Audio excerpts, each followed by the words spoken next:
Сәлем баршаңызға, менің сүйікті оқырмандарым, менің арнама қош келдіңіздер. Бүгін сіздермен миксерсіз, духовкасыз осындай дәмді торт әзірлейтін боламыз. YouTube-тағы қазақша контентті дамыту үшін бұл каналға тіркелмеген болсаңыз, подписаться батырмасын басып қойыңыздар.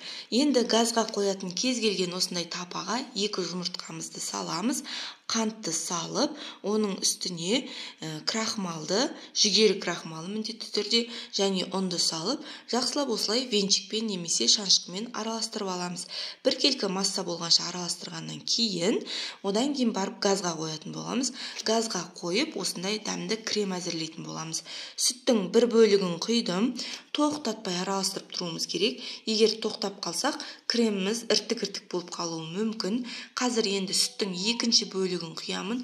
Сүттің екінші бөлігін құйғаннан кейін де тоқтамай осылай араластыруымыз керек. Қанша қоюланғанша араластырамыз. Мінекей қоюланып бастады. Осылай қоюланғаннан кейін енді холодильникте тұрған, қатты болып тұрған сары майымызды саламыз. Сары майдың пайызы 82-де 5% болу керек. Май толық ерігенше араластырып аламыз.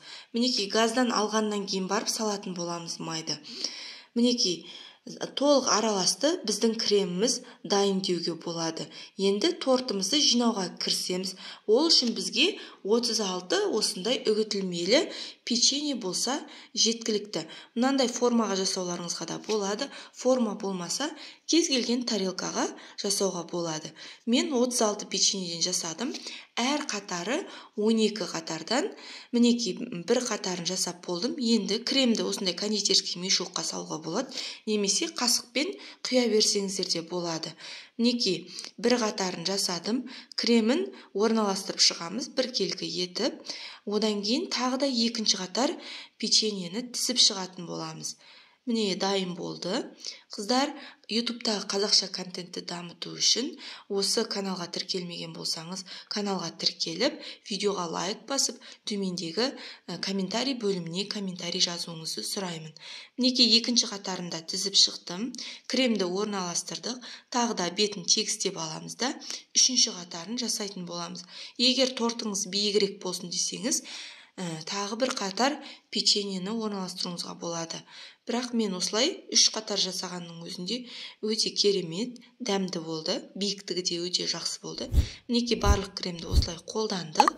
Енді бір тегіс етіп жайып аламыз да бетіне. Пышақпен немесе спатуланың көмегімен бір тегіс етіп аламыз да. Одан кейін холодильникке қойып қоямыз. Холодильникке қойып қойғаннан кейін бетін печеньенің үгіндісімен, немесе орехпен, немесе шоколадты үккіштен өткізіп қолдансаңыз да болады. Бірақ мен бұл жолы шоколадты ертіп құятын болдым. Осыны шоколадты алып, бетіне сұйық майды құйып, газда ертіп алатын боламыз. Яғни тереңдеу ыдысқа су құйып, буда ертіп алатын боламыз. Мінекей біздің шоколадымыз дайын. Енді холодильниктен алған жаңағы тортымыздың бетіне құйып алатын боламыз.